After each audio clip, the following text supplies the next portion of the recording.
नमस्कार दोस्तों, चलिए आपका स्वागत है Shadab school of English and GK GS में। आज की इस मुलाकात में मैं विशिष्ट शिक्षक को लेकर जो एक लेटर जारी किया गया है, उस पर मैं बात करूँगा।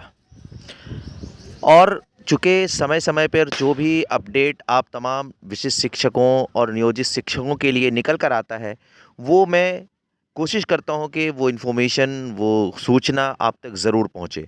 तो जो लोग मुझे पहली बार देख रहे हैं, वो चैनल को सब्सक्राइब कर लीजिएगा, बेल आइकन प्रेस कर लीजिएगा, ताकि मेरे द्वारा जो भी इन्फॉर्मेशन है, उसका सबसे पहले नोटिफ़िकेशन आप तक पहुँचे।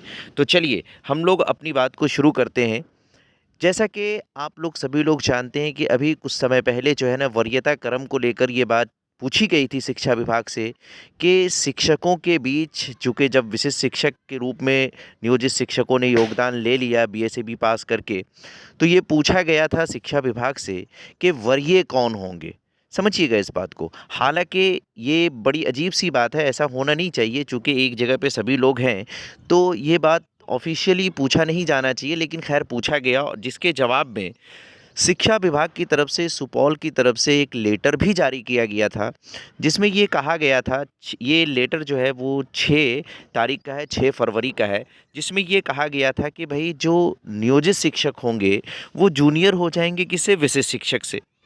जबकि विशिष्ट शिक्षक भी उसी जगह से आए हैं, ये बात ठीक है, सभी एक जैसे हैं, लेकिन फिर भी ये पूछा गया था तो ये बताया गया था कि भई जो विशिष्ट शिक्षक होंगे वो सीनियर होंगे और जो नियोजित शिक्षक होंगे वो जूनियर होंगे। ये लड़ाई छेड़ दी गई शिक्षा विभाग की तरफ से। लेकिन अभी फिर शिक्षा विभाग ने, है ना, ये सुपौल का ही लेटर मैं आपको साझा भी कर रहा हूँ।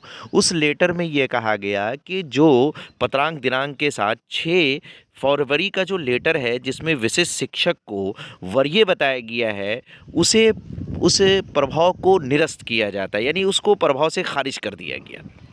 तो आप ज़रा समझिए, ये कितनी असमंजसता वाली स्थिति है कि एक जगह पे सभी लोग हैं और सभी लोग एक ही कैडर के हैं और उसमें भी सीनियर और जूनियर की बात हो रही है, तो कहीं न कहीं एक तरह से एक दूसरे के मन में एक भेदभाव भी इससे उत्पन्न होगा।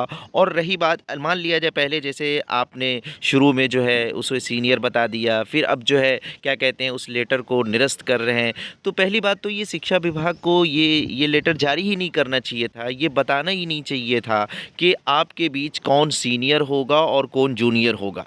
हालांकि पूछा गया था, अब पूछा जाना वो एक अलग सी बात है, लेकिन उस पर अमल कर लिया जाना और उसके बारे में बता दिया जाना कि ये वरीय होंगे और ये वरीय नहीं होंगे, यानी नियोजित शिक्षक को क्या बता दिया गया? जूनियर बताया गया, और जो विशिष्ट शिक्षक बन गए उनको सीनियर बता दिया गया। तो कहीं न कहीं ये आपस में एक तरह से, कहीं न कहीं एक क्लैश का एक तरह से ना संकेत उत्पन्न हो गया। हालाँकि वो निरस्त हो गया, अब देखिए आगे क्या होता है ना? देखने वाली बात होगी। चूँकि कुछ कहा नहीं जा सकता, कभी भी कोई लेटर जारी कर दिया जाता है, हालाँकि ऐसा नहीं होना चाहिए। ओके, थैंक यू, आपका दिन मंगलमय हो।